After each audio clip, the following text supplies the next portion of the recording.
Welcome, our fellow lovers of love, down this excursion. Oh, and I blew it already before I even got started. Let's try that one again, just for fun. Welcome, our fellow lovers of love, on this excursion through the stream of consciousness, down the river of tranquility and on towards the lake of love. Yay! I'm Jazz, that's Lubby, Hello. and we want to thank you guys for joining us here on this week's excursion. If you want to reach out to us, you can find me on Twitter at JazzRack. That's JAZZRACK. You can find Lubby at love@latenightLove.us. And so, as is my kind, as I put together these shows, I look for, inspiration for theming. And so for this show goes out to our good friend Oscar again. Oscar is dealing with this issue that most of us deal with. It's just Oscar has the courage to do it publicly. And so this kind of shoots out to him. He's a young man, about mid-20s, actually accomplished a great deal in his life, but he's talking about the shadow work he has to do. You know, the shadow work, the work that you don't see, the work that other people can't see on you becoming the person you want to be. But he's feeling a bit down because he's not the person he wants to be. And it weighs heavily on him that he's not the person he thinks he should be. But at 25 years old, 26, mid-20s, it's not possible to be the person you want to be. You're still growing. You're still changing. What you're having is a very human moment. Don't get me wrong. It just shows your humanity. Just shows your ability to be introspective. And you're doing it in your mid-20s. Most people don't do that until their mid-30s. You're a decade ahead of the game. So for Oscar, but for the rest of you, whether you do this in your mid-20s or your mid-40s, it's going to happen. Where you're going to realize that you're not the person you want to be, and you're going to start taking steps towards it. And on that journey, there's going to be times where you're tired of the journey. You want to be the person you want to be. But there's a trick to that. And something you don't learn till much later, or if at all. You're never going to be the person you want to be. Because the person you want to be evolves. It changes. As you evolve and you grow and you change, that person you want to be evolves and grows and changes. Your goal changes. You set yourself a high goal. And you're mad because you haven't achieved that goal yet. But the key word is yet. As long as you're moving forward, as long as you're progressing, as long as you can take an honest look at yourself, and you can look back in 6 months, a year, 5 years, and say you have progressed. Success! That's the success. The journey is a success because the goal changes.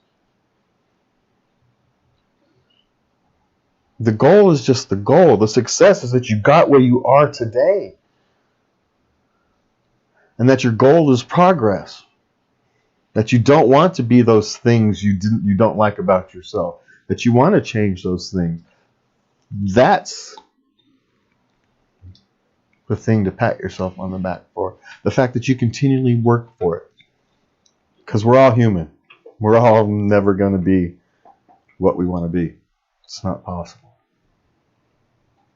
But we all can continually work towards that. And we've kind of themed our show around that theme this week. There's a quote that came across my social media feed this week. And it's, embrace what you don't know, especially in the beginning, because what you don't know can become your greatest asset. It ensures that you will absolutely be doing the things different than everybody else. That's from Sara Blakely. She's a businesswoman, entrepreneur, and philanthropist. And you don't become a philanthropist unless you've been successful. Yes. And successful people fail. There's a TV show we used to watch, Fourth Night. And near the end of the series, it was kind of wrapping the series up. They knew it was, and then some new businessman was taking over, and he says, you know, I'm what the world considers a very successful man, and I have failed far more often than I have succeeded. Every time we fail, he says, it grabs me team together, and I ask, where are we going? And if that team is a team of one, it's the same question. Are you happy with where you're going? Failure is a part of life. And you haven't even failed yet. You know, most of us haven't even actually failed yet. Because the fat lady hasn't sung. The bell hasn't rung. The game isn't over. There's still time in life to become the person, to start becoming the person you want to be.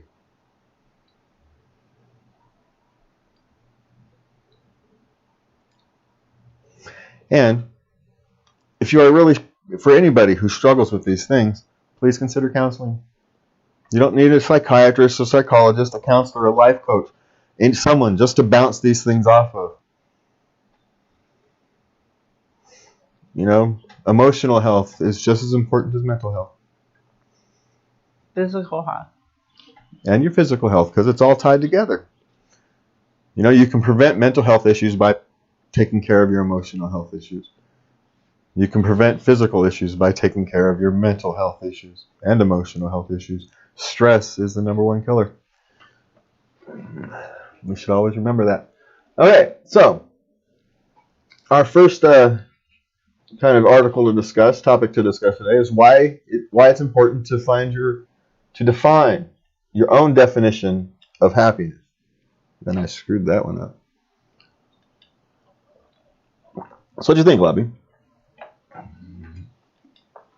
Why should you define your own happiness? Well, I felt that it was a good article.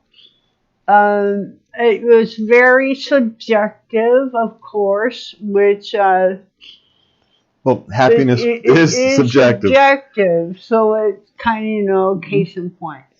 Yeah. Yes. Yeah, so happiness is subjective, and what you find happy is going to be completely unique to you.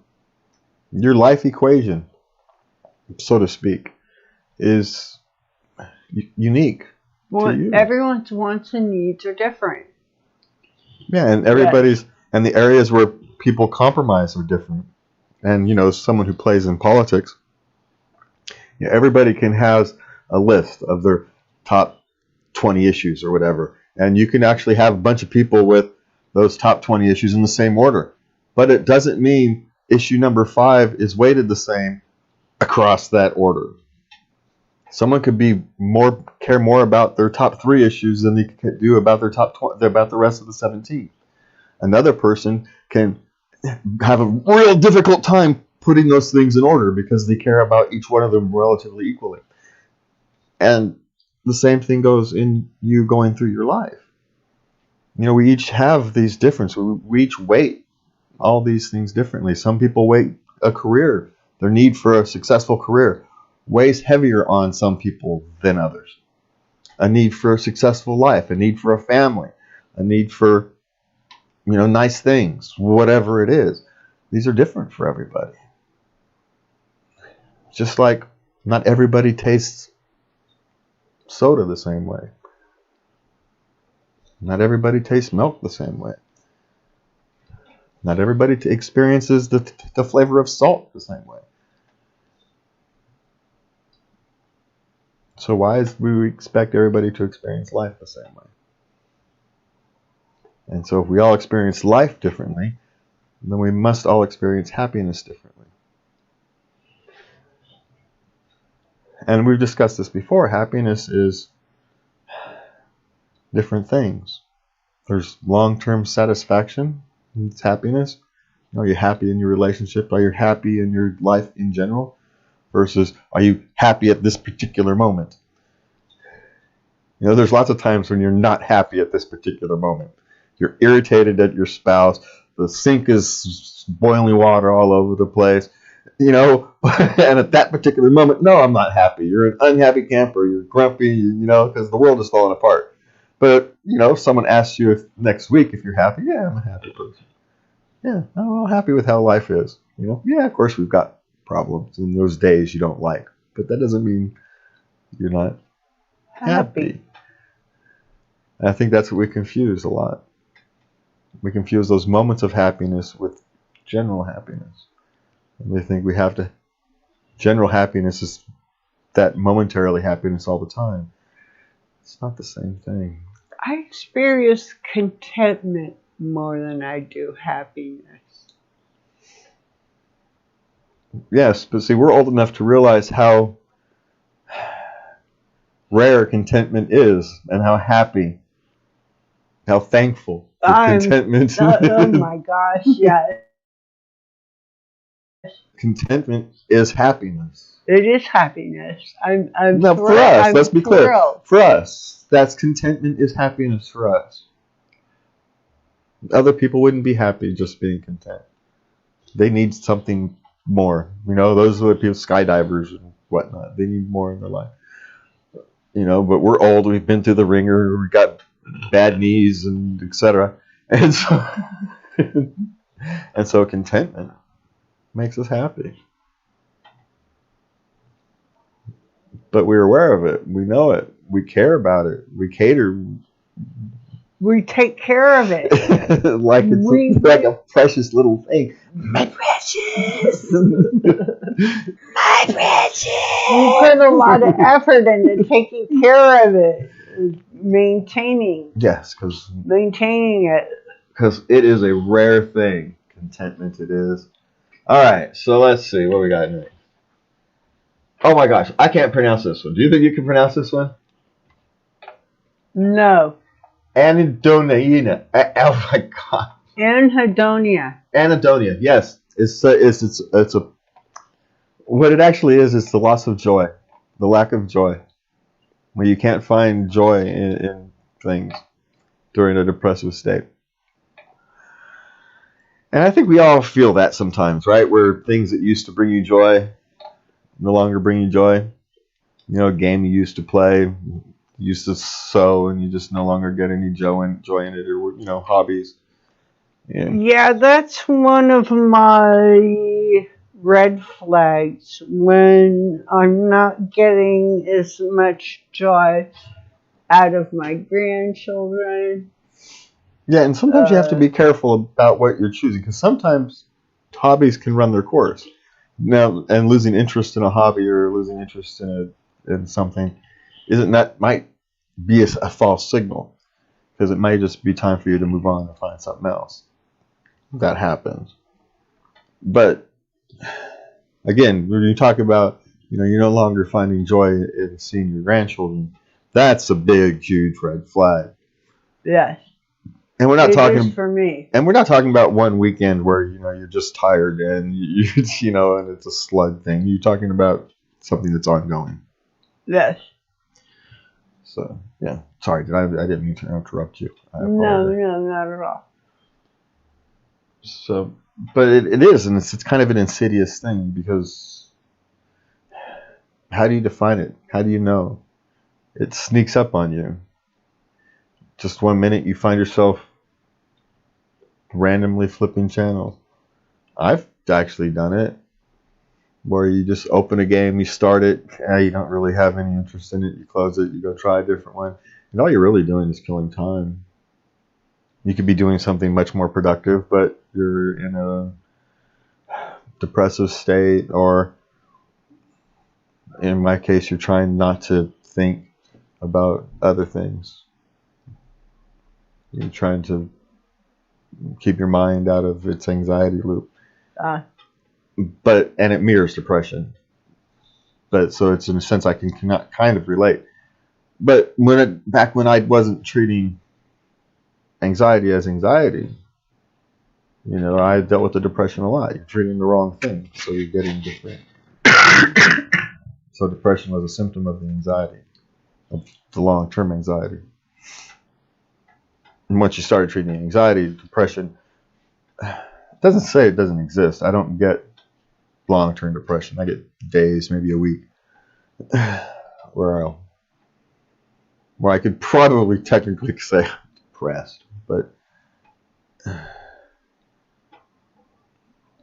I know people who suffer from real depression, and I don't like to call myself depressed when I know it's just a short bout, because I don't want to put myself. Well, it still counts.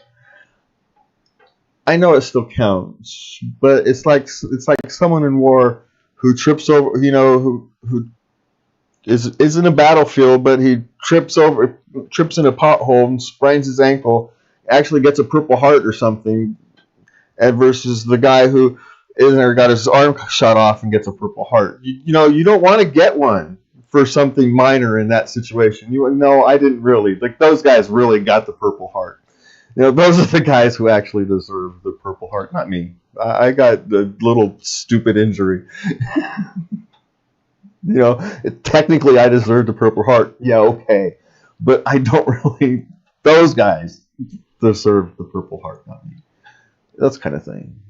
And when you're talking about things like depression, and that's why I make sure I talk about anxiety a lot, because that's what I know. And, you know, so while I've dealt with depression, it's not my main thing. And there's people who have to deal with a much stronger issue than I do. And so I try to reserve it for them. I'm not going to try and lump myself in. There's far too much of that in the world. Where I was depressed once, so now I understand depression. No, you really don't. It's not the same thing. It's not lessening the impact of that depressive episode.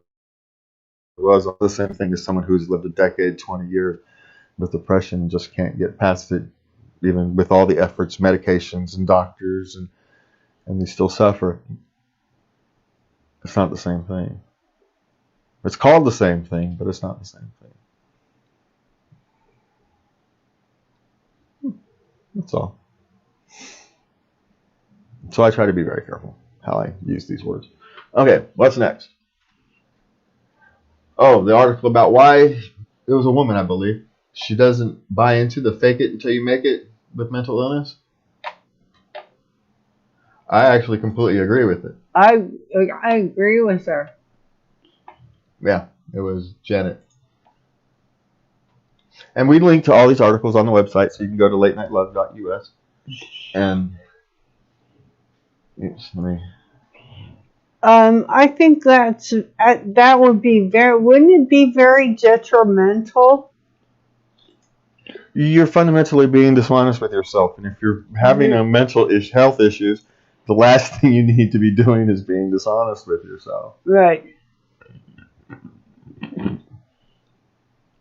Now, there's some sense in pushing through, finding the internal fortitude to push through. This is kind of in one of the lessons I had to learn about anxiety is you don't actually get rid of the anxiety. You train yourself to become stronger against it. So the waves, when they batter you, you don't rock your foundation anymore. You're secure in your footing.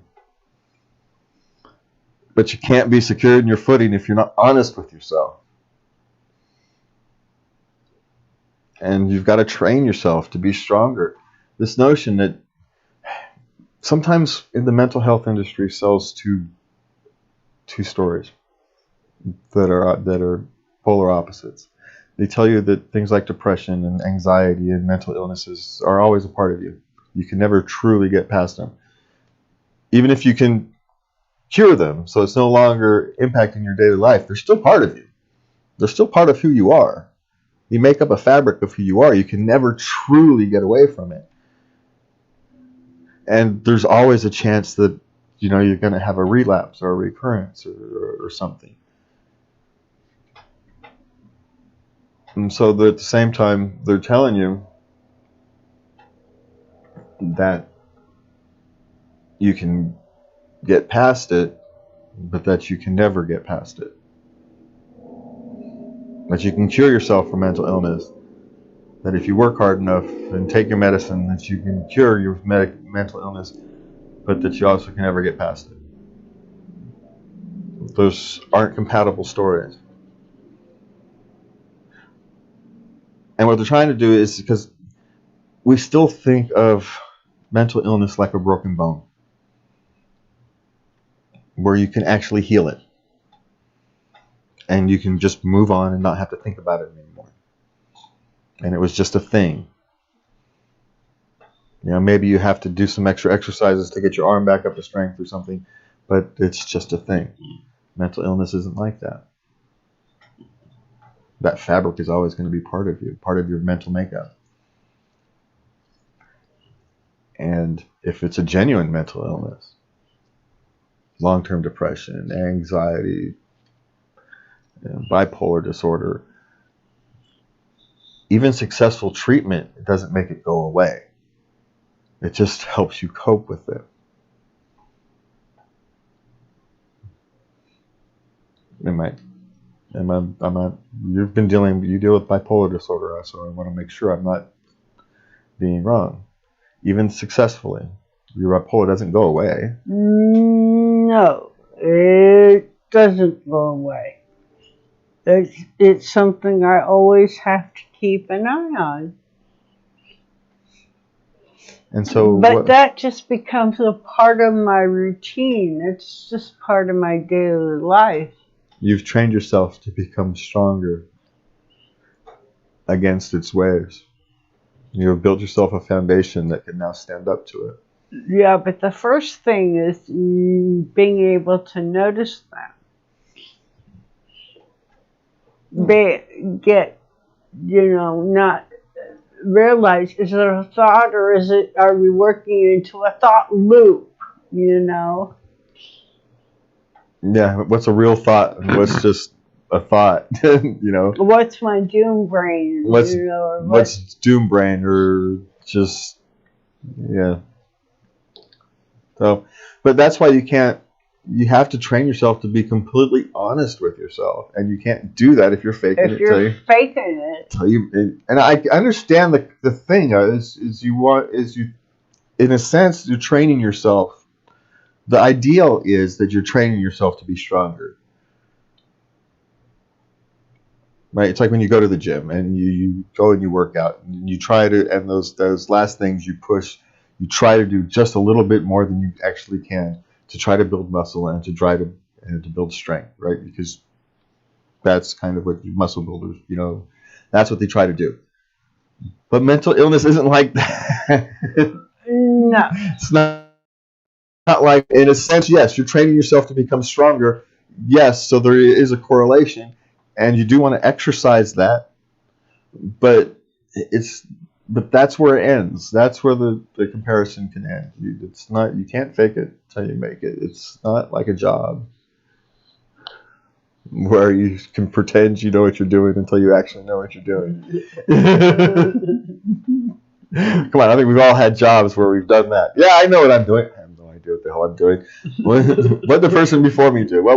How do you get things done? I just don't want to make sure I'm doing it. Right, you can ask enough questions where you can kind of figure out what you're doing. We've all done it. Well, many of us have done it. And well, you can do the job if someone would just teach you, but no one's there to teach you, so you pretend until you figure it out. And someone says, "Oh, we don't do it that way. We do it this way." Oh, okay, fine, sweet. Someone told me how to do that. As long as you don't feel like mind being an idiot for a month or whatever it is, that's fine. But you can't risk that. That's a mental battering when you're dealing with mental health issues. You're not honoring your mental health. You're, in a sense, you're working against it. Anyway, so that's that. What do you got here? 5 minutes for this half. All right. Which one do you want to do? I want to do what you had down at the bottom. 10 things to do to add to your routine if you're struggling with mental illness. All right, well, we'll pick that one up at the second half then.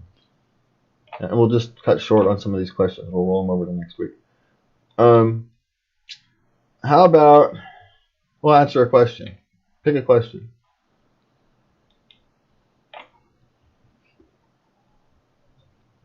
What was it your little one said that left you speechless? Oh man, I have too many little ones, so it's hard to know. It's one doesn't actually stick out because they're little ones. You don't hold them accountable or anything for things they say. I don't. I have one about. I have a couple about myself. I have one about your grandson. Okay, go ahead. The vagina thing. Oh yeah. Yeah, I don't remember the whole story, but at any time that a little boy talks and just kind of casually drops vagina in the conversation is hilarious. And so, well, there was people from out of town. We had just sat down. It was a large extended family. We're at this banquet table. He looks up and goes, "Mommy has a vagina."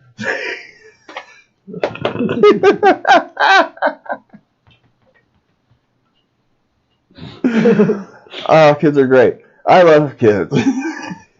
It just pops out, man. I was 3, and I was on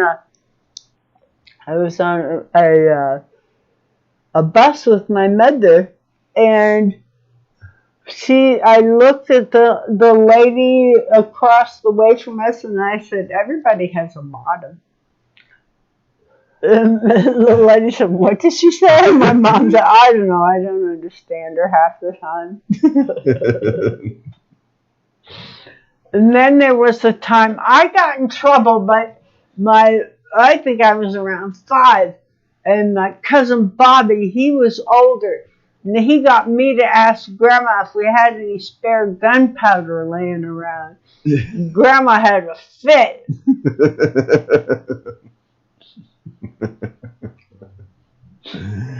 No, kids love to, because they'll just ask whatever's on their mind. And so if you say something, oh, what was it? The young one at the camping, we were playing the word game around the lantern because you couldn't have fires. So we played the campfire games around the lanterns. And of course, I'm the one who's sitting here behind the what? She's only like 5 or 7 or something like that. She's young. She's 5. Yeah, she's 5. She's big. She looks like she's like 7. But she's only like 5, and of course I'm the one who's before her, and it's the word game word. It's just a simple word association game, and we're keeping it simple. But of course, her grandmother and her great grandfather over her and her aunt, I guess, are being all quasi inappropriate at times. No, not times, not even quasi inappropriate. And so I have to convert these quasi inappropriate things to an appropriate word for a 5-year-old. And so she's trying to be funny, and so she throws out boobs and vagina and these kind of words and these things, and it's hilarious coming from a 5-year-old, but still going, y'all could help me. Why do I have to be the adult here? I don't want to be the adult. It's like when we went to our first political convention and found out I was the square. How'd that happen? How did I become a square? Well, you're the one who didn't want the mushrooms. Yeah. Is that really? They were very mild. Yeah. No. It was all amongst family, so to speak. Well, not family, political family. But, yeah, it was all a good time. But I guess, still. Anyway, I don't like mushrooms. I don't eat fungus. I was prescribed mushroom pills once for a stomach thing. For a stomach thing? Yeah. I was on shrooms, doctor's orders. For how long? About a week. A week? You're tripping? Yeah, after about 3 days, it's just like, no, get me off this damn roller coaster ride. I mean, yeah, it's mild shrooms, but still shrooms. And it's just like it's fun for a couple days. Get me the hell off of it. Really? Yeah, no, for a couple of days it was fine, but it's like you go out and you want to go to party for a weekend. You don't want to go party for a week because I gave that up before I was old enough. So, I really did. All right, we're gonna take our halftime break, so Lovey can go get a drink, and we will be back in a few minutes. And for our sponsor, who I believe is still Anchor.fm, you can find us at Late Night Love. .us. No, Anchor.fm/Late Night Love, and leave us a voice message, question, and we will always do those on next week's broadcast. And we will be right back.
Okay, and we are back, and we want to point out, if you want to help the show, you can do so by going to latenightLove. Oops, that's not the one I wanted. latenightLove.locals.com. You can donate some there, or you can go to anchor.fm/latenightLove, and there's ways to help out the show there. We would greatly appreciate that. And also, we want to point out that me and Lovey are going to have to make some value-added content if we want people to actually help out with the show. But we'll talk about that coming up in future shows. So, we also want to point out that you can talk, if you want to have a question or comment you'd like us to talk about here on the show, you can send that email to love@latenightLove.us. You can send a comment on the Facebook page. You can find us on MeWe or Minds, Locals now. We are now on Locals. And you can shoot me a tweet over there at the Jazz Rack on Twitter. And I think I've got everything covered. We should probably go cancel our Patreon page since we don't use it. Yeah. Probably. I haven't gotten a notification of anything, so. But of course not, because we don't use it. We don't use it. It's kind of a pain. All right, so to hop back into this stream of consciousness here, can we find any God, what happens when you're supposed to be a talk show host and you can't use your tongue properly? That's not a good thing. All right, so as we continue through this stream of consciousness, can we find any tranquility in what you add to your mental illness care routine? 10 things. Yep, there is a list here. We've got a list of 10 things that Lubby found interesting. So let's... Okay, well, the first one is your sleep regimen. Uh-huh. The proper amount of sleep is crucial to one's mental health, and that is true. And I recommend sleeping on a Saturday and just sleeping. Don't set an alarm. How many hours do you sleep? That is how much you need. Well, that's assuming you're not starting... You can't skip. Yeah, but that's assuming you're starting from a non-sleep deprived state. Well, that's true. So, now, if you're young, you might not understand this as much as well as if you're older. Once you're older, you usually understand your own body clock and you know how many hours of sleep you need. I need somewhere between 6 and 7. That's where I function. I get too much sleep, I actually get groggy. Or I have to sleep over 10. It's one of the two. I either have to get like between 6 and 7 or over 10. If I get 8 hours of sleep, I'm messed up. I don't understand. But that's... See, I need a minimum of 8. 10 is best. See, and everybody's different. And that's how I can go to bed after you and wake up before you. Yes. And be fine. So. I'm not fine. Why? I miss my cuddle time. Well. I've been going to sleep earlier. Yeah. Yes. Well, you had to go to sleep earlier so you'd get up earlier. Yes. Because somebody was staying up later than me. And anybody who stays up later than me, should have their head examined. I was up hours after you, and I would sleep all day. That was not good. No. So, but as we was talking about, watch your sleep. And when you notice your sleep is getting out of whack, you got to start putting it back together. And it's not doesn't have to be a light switch. A lot of people, when people give out these examples, they think that it's like you have to treat it like a light switch. No. Take your time to get your routine set. But if you're someone who needs a routine, get your routine set. I'm not someone who needs a routine, but I do need to make sure I get enough sleep over the course of, say, a week. Uh-huh. So if I still need enough sleep. Now, right now, I need to be more mindful of how much sleep I get on a daily basis. But assuming normal health, I can do it on a weekly basis. You can go sleep deprived during the week as long as you can make it up on the weekends. Especially when you're young, you can do that. But Point is, you have to make it up on the weekends. Otherwise, you can't continue to live sleep deprived. It will actually. Oh, really? Yeah. Yeah. You need rest. Your body needs rest and recuperation. You can't work hard all the time.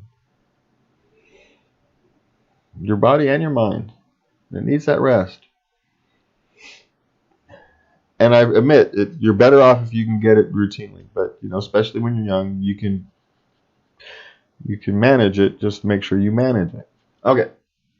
Okay, number 2, get out of bed.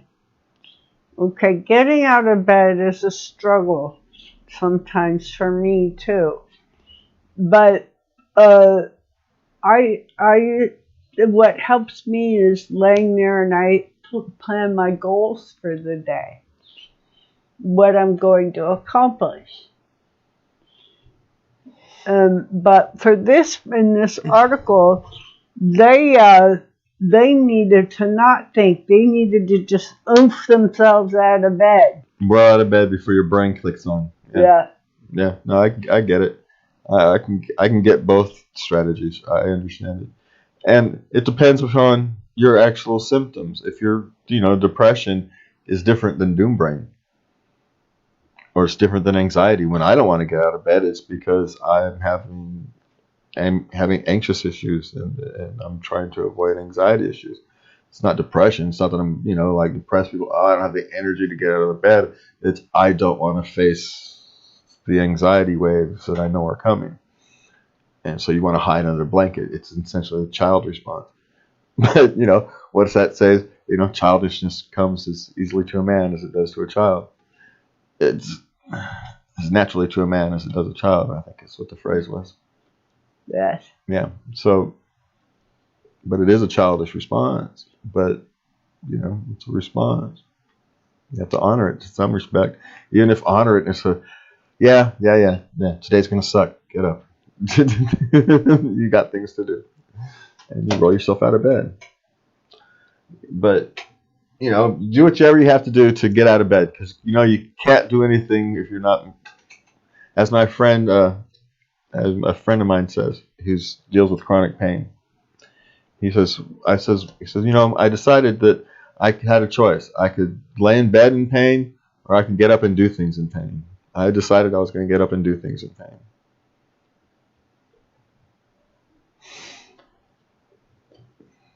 Yeah. And you find out whatever mental trigger it is you need to do to get yourself to get moving. Get moving. And moving is a success. That's what you have to treat it as. Is getting your ass out of bed sometimes and just getting moving, just getting your day moving is a success.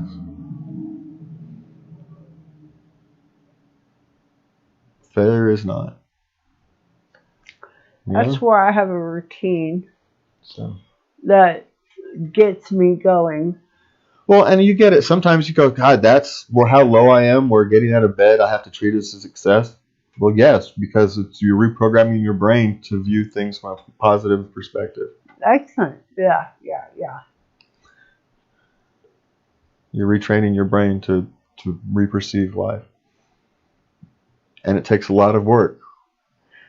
And it feels silly a lot of times because you're treating, routine things as a success. But you have to remember where you started from. It's like when I couldn't leave the house, going to the store was a success. Buying my children food was a success. That seemed silly. But the alternative wasn't doing those things. And that would have been a failure. So therefore, it was a success. Yes. You have to judge based upon what was actually achievable on that day. Yeah. Sometimes, the smallest step is still a step. Yes, it is. Okay, what's the next one? Number 3, take meds on time. That's a pretty easy one for me to get. As long as I have an individual pill for each, one pill container, one for each day. So I don't wonder, did I take my meds? Didn't I take my meds? I don't know. Now I know. Well, but it's important for to be consistent. Well, and not just for your pills, but sometimes for them to work effectively. Like the birth control pill, you should take it pretty much the same time every day. Yes. Because that's how it's most effective. And there's a lot of medications that work the same way. Yes. You should take them at the same time every day, especially if there's those that you're taking like twice a day or 3 times a day. Those you should really make sure you take on time. There's a reason that they have them spaced out. There's a reason they don't give you the all big dose all at once, because it needs to be spread out. Yes.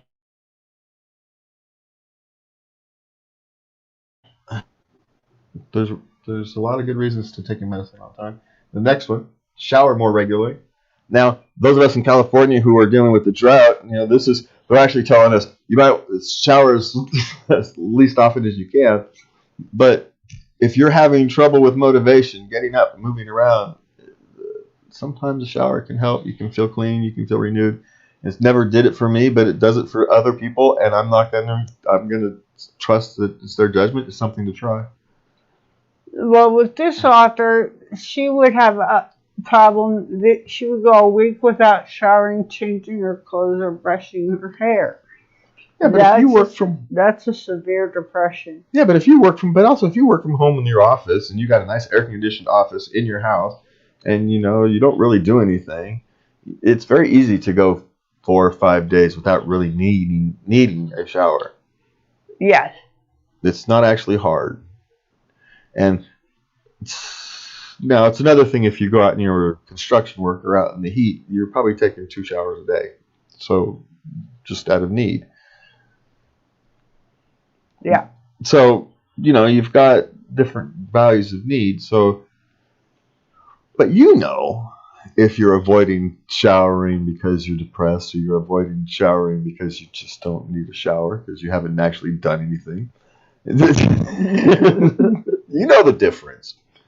And what you do is as we've been talking about earlier, you have to be honest with yourself. You have to be willing to be honest with yourself about why it is.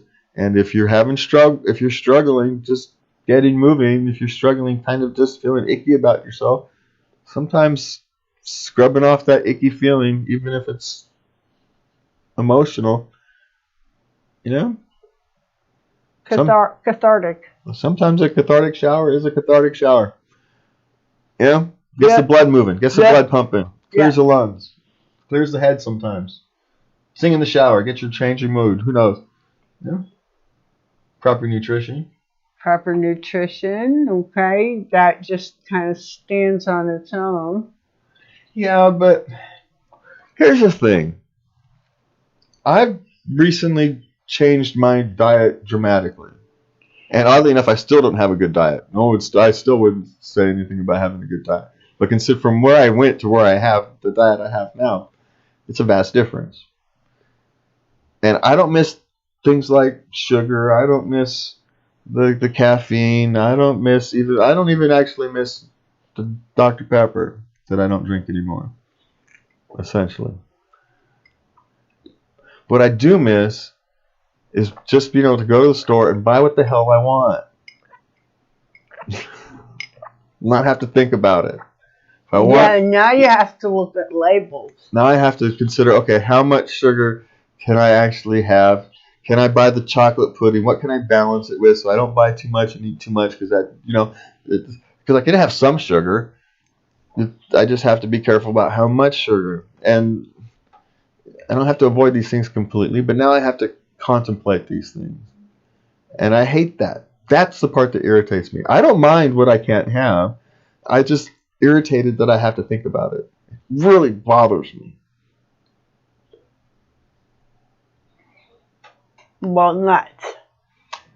Yeah, it's like I don't miss what I can't have and I shouldn't have. I don't actually miss Dr. Pepper. I don't really miss potato chips and all those things because of the high salt. Yeah.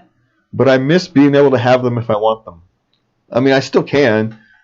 But I miss not having to freaking make a mental calculation. It's really irritating. I'm sorry, Matt. Anyway, so that's my rant over that. The exercise. Exercise. Yeah, and as she said, the most dreaded activity for most of us. And it's baby steps. Even if it's just a walk around the block or I did that for a while. I didn't want to go far, so I would walk down to the corner, down farthest away, about a block away, and then I'd walk back, and I'd do that a couple times a day. So it can be done. Yeah, and the whole point about exercise is maybe do something that you don't view as exercise. Go to the driving range. Move. I think it is more of the point. Just do something. You know, if you can't jog or you can't walk, you got sore knees, go to the driving range. Or bowling or something. Just do something to move. Get your blood pumping a little. Get your arms and legs moving a little. Don't have to move a lot. Just do something. Someone needs to look in the mirror on this one. Just to point out that I'm being a hypocrite as I'm discussing this, but because that's one of those things I know I should do that I'm not. But just move. There's value in movement. Yeah. Especially in the way we kind of become sedentary these days. Okay, number 7, decrease or eliminate substances and alcohol. And this author writes, it took me 35 years to discover I was alcoholic until blacking out became a nightly venture. Yeah, that's a red flag when you become a blackout drinker. Yeah. Well, one, my guess is she was drinking to run from her depression, and she's actually making her depression worse. And as you know, you're treating your depression with a depressant. Yeah. Yeah, you're treating your depressant with a depressant. And how often does becoming blackout drunk make your life a better? How often is that going to improve your circumstances in life? I mean, you're talking about a low chance of success there. I suppose there is a chance. It's just not a great one. Not a great one. And be careful about why you're using substances or why you're drinking alcohol. If you're just hanging out with your friends and you're not an alcoholic, we're going to remove alcoholism for the equation, right? If you're an alcoholic, stay far away from it, right? They have non-alcoholic beer and wine for a reason. That's for social drinking, right? You drink. That's what I use duels for, social. Yeah. And so if you're and it's just me, so I feel like I fit in a little bit. I'm a little more comfortable. I'm not that comfortable around drinking. Yeah, and me either. But if you're drinking as to hang out with your friends and just having a good time is one thing. If you're drinking to relax after a long day, you have a glass of wine, or you share a bottle of wine with your spouse after dinner, type of thing. That's probably fine. If you're doing it because it's the only way you can have fun, if you're doing it because you're running from some problems, you're drowning your sorrows, you're not trying to feel something, I don't feel like dealing with the world today, I'm going to go get drunk, then that's when you have problems. And again, we're throwing alcoholics out the side because alcoholics are a different issue. Alcoholics can't treat it the same way everybody else can. You know that better than I do. So there's two discussions. There's a discussion with alcoholics and there's a discussion with kind of everybody else. Well, And so you have to know, but again, you have to be honest with yourself. Are you have an alcohol problem, or do you have a problem? An emotional problem Yeah. that needs to be dealt with? You know, I think that's the issue. Is, you know, make sure you're not running from something. Make sure you don't have, first, make sure you're not having an alcoholism problem. Then make sure you're not running from something. And at that point, how often do you really need to? Now, to be blunt, we use marijuana on a daily basis. I use it largely for anxiety issues.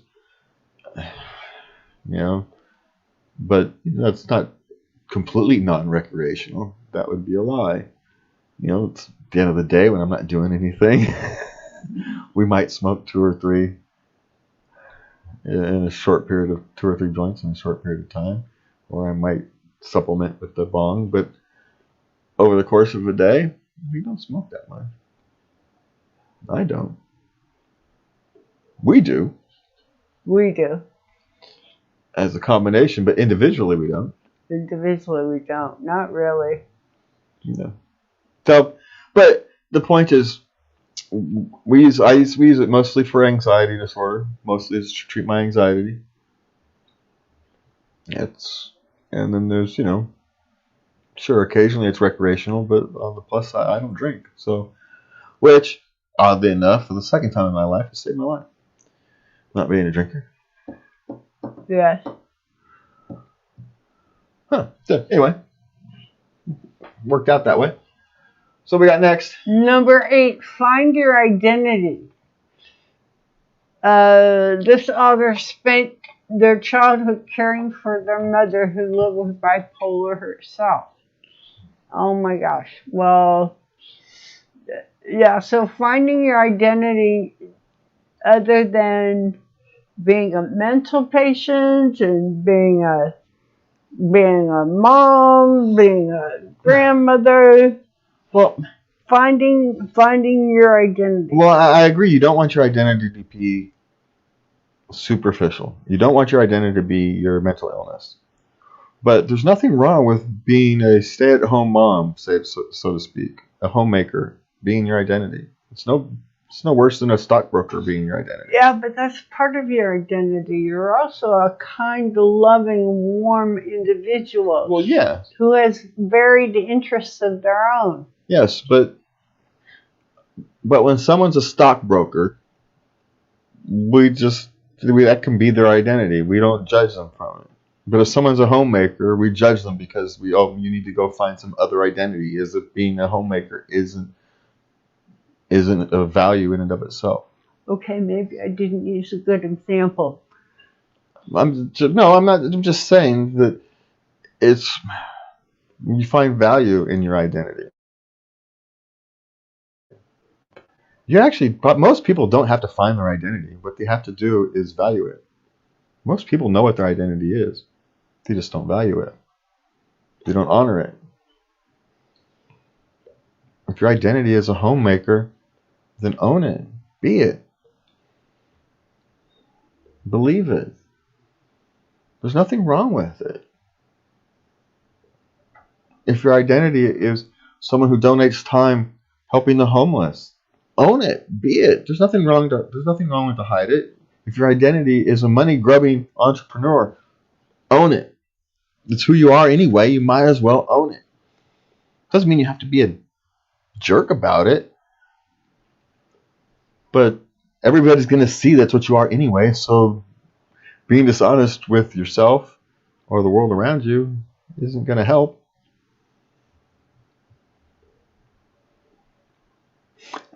And owning it gives you freedom to become something more. Because you don't have to search. You just get to be. And then you get to be whatever it is you choose. So just own who you are. You already know. And it's not your mental illness diagnosis. It's not your sexuality. Maybe you're an activist. That's a different thing. Okay, what's next? Learning to discipline oneself. And in this, the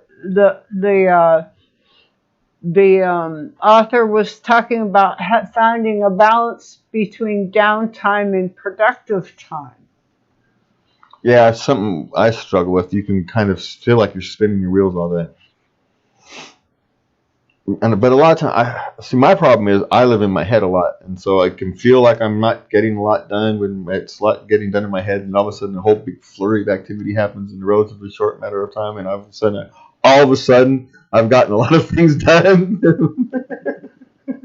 And next thing you know, you get a flurry of activity, and all of a sudden, but really it's just I do a lot of internal work, and then it comes out in a big, huge flurry all at once. But it's not the world's greatest strategy. It's frustrating. It drives me up the wall. And again, learning to undiscipline myself, finding the right techniques to discipline myself would be a very big help to me. I am far from a finished, perfect product. I have many, many flaws. And I don't have a problem being honest with myself about them. Well, I'm just saying. We all have, the need to look into ourselves. All right, last one. And we are just about out of time. So, 10, become mindful of mood cycles. Yeah. Understanding what sets your moods and when they're coming and when they're not is very helpful, especially in a relationship. So you understanding yourself. And again, it goes right back to the beginning where we've been talking about learning to be honest with yourself, right? Yes. You have to be willing to tell yourself, I'm in a kind of a jerky mood. I should either be mindful or kind of separate myself from society for a little while. See, for me, I gotta watch money. I get into a manic, I start spending money. Yeah. So, but you have to understand when your manic episodes are coming on. Well, the spending money is a red flag. It's the red flag. Well, you're actually pretty good. You do all your spending right there at the one time. Once a month, you do all your planning of what you're going to buy, and you buy it pretty much just at the one time of the month. And I think that helps you. Yes, it does. It helps me stay on budget. Once a month, I resupply on everything I need. Yeah. Yeah, everything you need, you want. And so you become very good at mitigating the issues you have with that. So. Yes. So yeah, because that bipolar, it's it's literally called bipolar for a reason. You got two different people in there that are on the opposite ends of the spectrum. Well, not two different people, but you're two different emotional states, so to speak. Yes. That are highly different, and if you don't moderate both of those, because it's hard. I have to explain it from an external position. It seems to me like you have to figure out how to not get to either extreme. Yes. Because otherwise you're just bouncing between the extremes.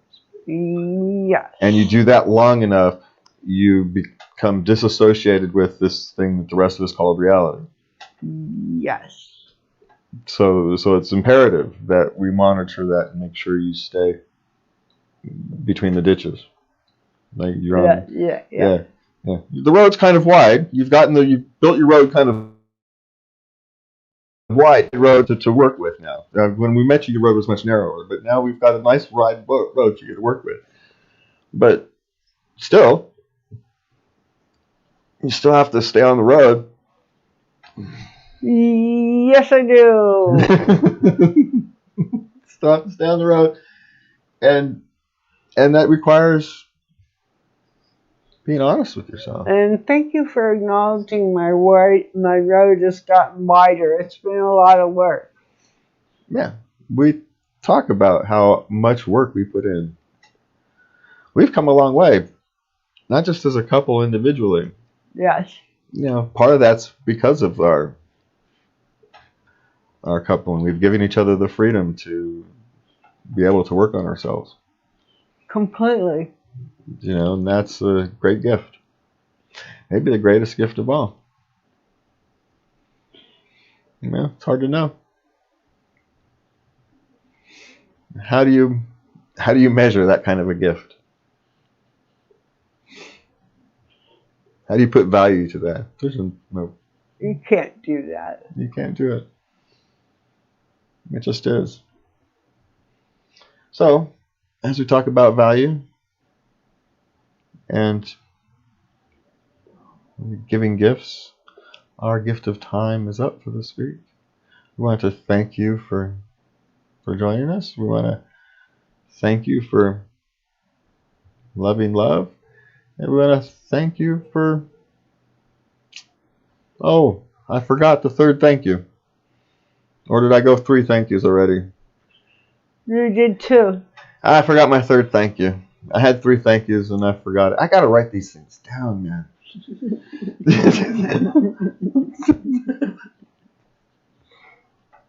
You'd think I would have learned by now. Well, that's up to Skipper the intern, so. Yeah, well, as we talk about, you know, we always have places. We started the thing talking about how we're never the person we want to be.